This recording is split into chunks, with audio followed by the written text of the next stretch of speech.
Hey everybody, it's hot in my car. Yeah, it's just hot because it's South Florida and it's hot. It's like burning hot. It's like Africa hot. And so here we are with another transparency agenda. I'm your host, Louis Porter Jr. I'm actually leaving work, not going to work, leaving work to go see my buddy Brian over at his shop, Adventure Game Store in Davie, Florida.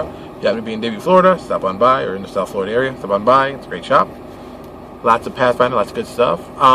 So I'm going to see him before he goes to Origins, since this is the week. Origins! Everybody's going to Origins. But I'm not here to talk about Origins. You'd think I would be, but I'm not. I'm going to talk about something that I have found very interesting of late, and I'm getting more and more interested, and I want to learn more about it, and I want to understand it better.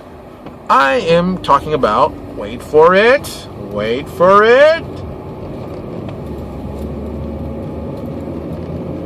cosplay. That's right. I know you weren't thinking that at all. You're thinking something interesting, something Neo-Exodus. No, we're talking cosplay. So, who here, raise your hand, knows anything about cosplay? I am not raising my hand because I only know a little bit about cosplay. I think cosplay is interesting. I personally don't see the need to get dressed up. It's not that part I don't get. I am though impressed very much of the work people put in the costumes, stuff like that. I think that's amazing. I'm like, wow, that's totally cool. But I don't think I'm a dress up kind of guy. I'm not a dress up kind of guy. Even for Halloween as a kid, I didn't do a lot of dress up, so it's like not gonna really happen for me. My parents were never big on like that kind of stuff, so I never had those kind of skills and stuff. It never worked out well for me.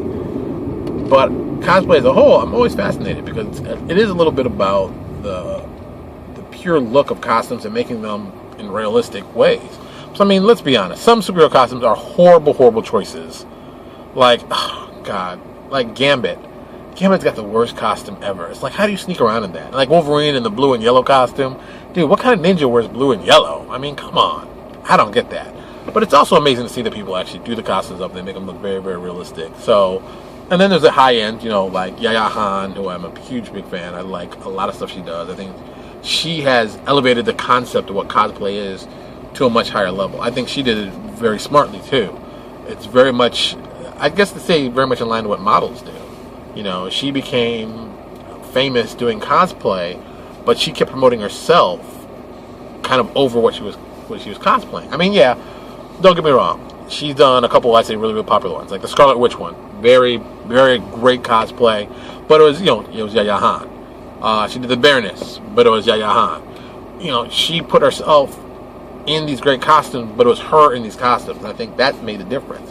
I think a lot of people put themselves in costumes, but it made them focus on the costume part and not the marketing of themselves part.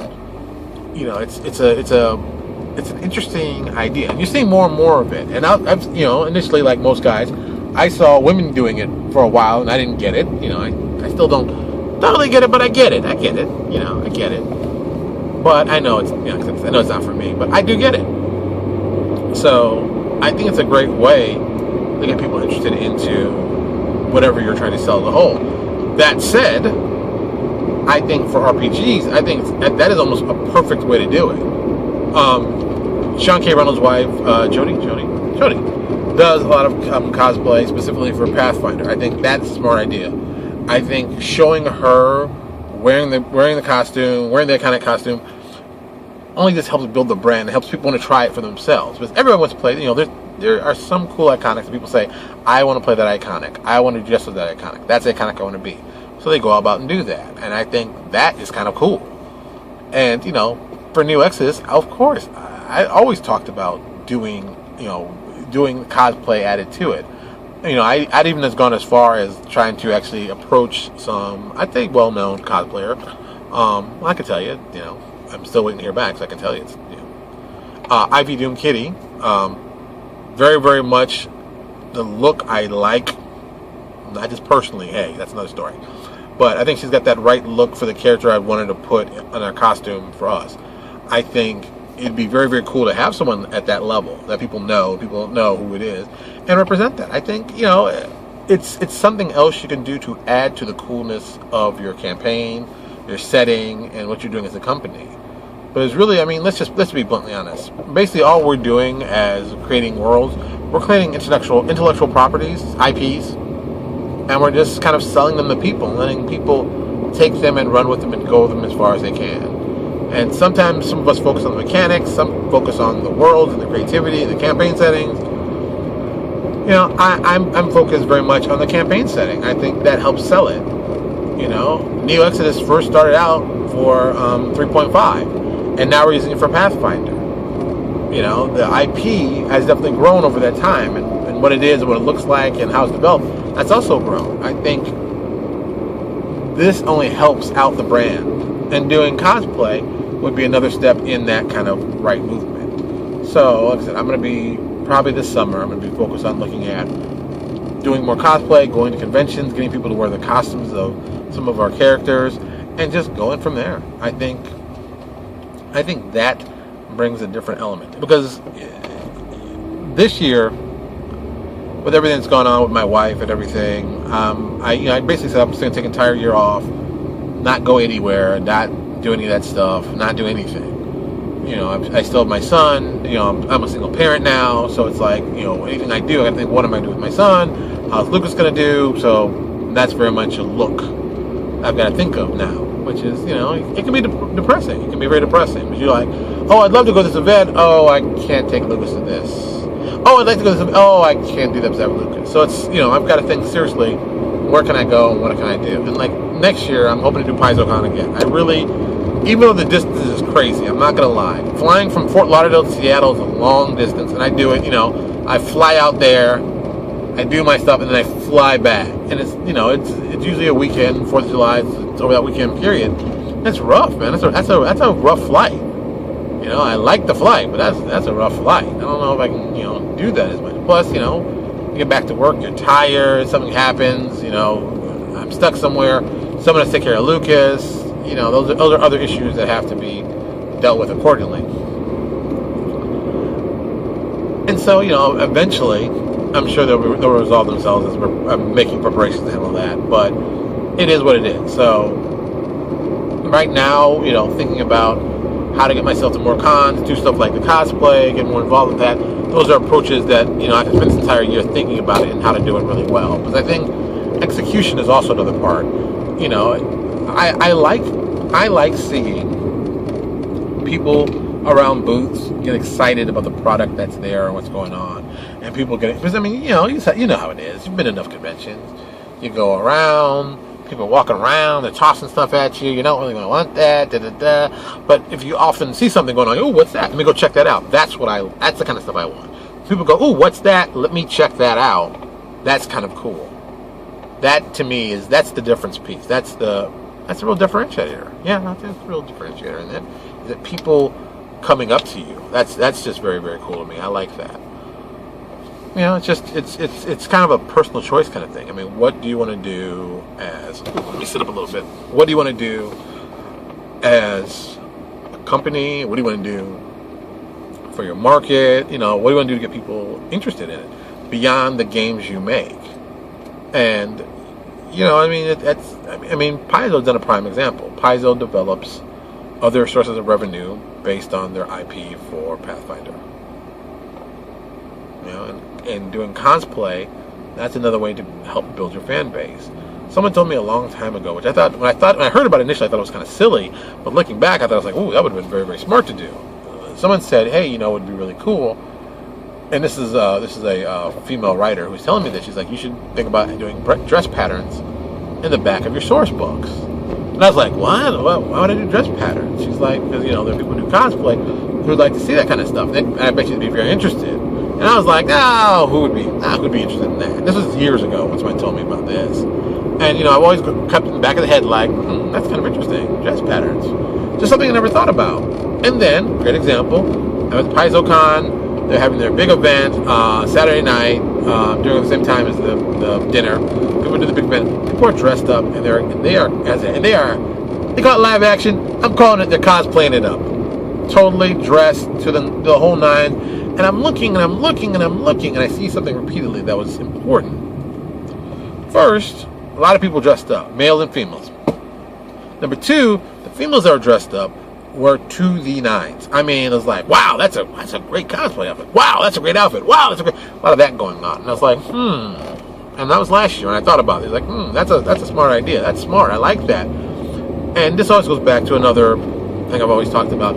How do you get more women playing and role playing? And I think this is a nice step to get them to see that, you know, this could be something kind of cool. Here's a way to get out. And I'm not saying cosplay is just women. I know tons of guys who cosplay. I don't get it either, but you know. But I think it's a good way to get women in by maybe not the traditional way. You know, I got into role playing because I read comic books. You know, that's how I got in. Would I still be a role player if I hadn't read comic books? I don't know. If someone who likes cosplay sees someone in one of our costumes for one of our iconics and says, hey, that's a really cool iconic, I think it's pretty cool. Oh, what's that from? You know, I think that does help. They help each other. It's a very, I guess I'd say it's symbiotic. It's kind of symbiotic relationship.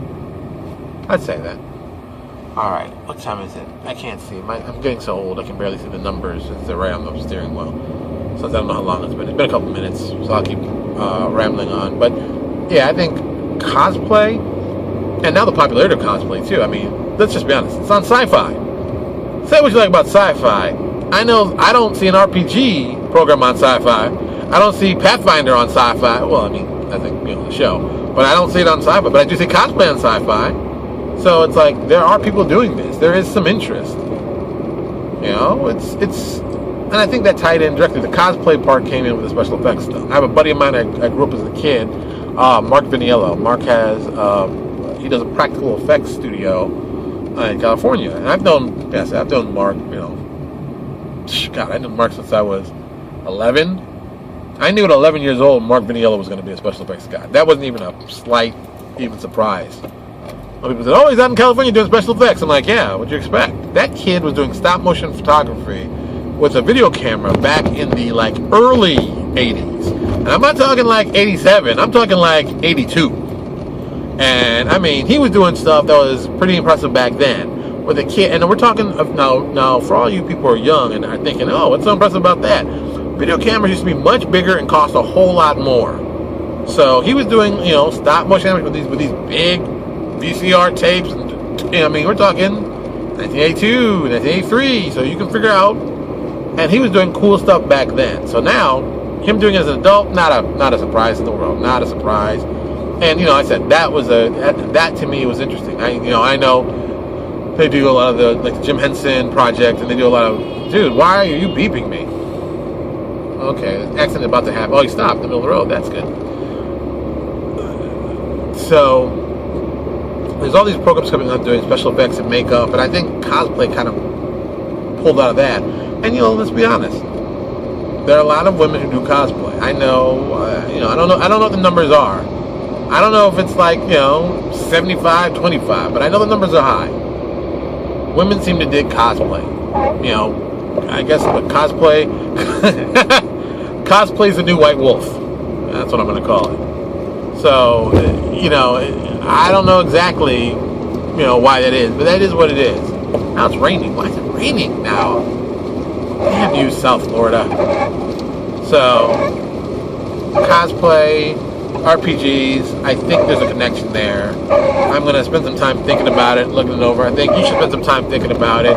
You know, how many people do you know? I mean, come on, man. There are tons of campaigns. Who here wouldn't want to see one of their favorite settings have a cosplay costume that you could take pictures with when you're at Gen Con, or Origins, or PaizoCon, or PAX, or Emerald City Con, or Genghis Con, or Kinetic Con. Jeez. I've been to a lot of conventions. Oh, sorry, Dragon Con. I mean, who wouldn't want to take a picture? I mean, boom. It's cool. It's fun. It's something to do. Like I said, just a thought. I'm just thinking it over. All right. It's been almost 15 minutes. I think that's all we're going to talk about cosplay. I think we're done talking about cosplay. Yeah, but I'm stopped. I'm going to be going to Brian's, checking some stuff out, checking the right, making that turn. So I'm going to get out of here. Thank you so much for listening to my ramblings. And,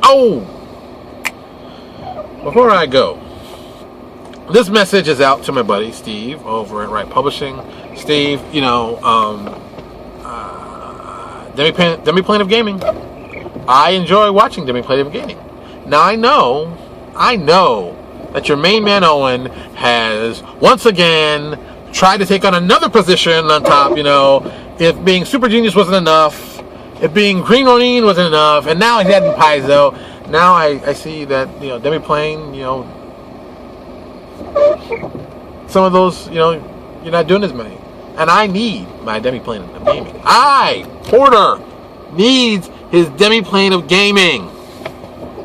So, if you need someone to go on as a side guest, to just be there with you, to banter with you, you can always call me. I'm always here. Because, you know, I'm trapped in this car. If I'm doing videos in this car, I can definitely do videos sitting down, maybe even drinking some tea and being relaxed and having a lovely conversation with folks. It's good news. So just give me a call. I'll be there. I'll be your stand-in guy till Owen comes back. Because, you know, good Lord, Owen Casey Stevens can't turn down a freelancing job. Owen, starving kids in Africa can't get freelance work because of you. Starving freelancers, okay? They're eating mayonnaise sandwiches. That's how hungry they are. Come on, Owen. Toss people a bone. Just one bone, baby. That's all I'm asking for. All right. It's raining. I'm going to go see Brian. I'll talk to you all later.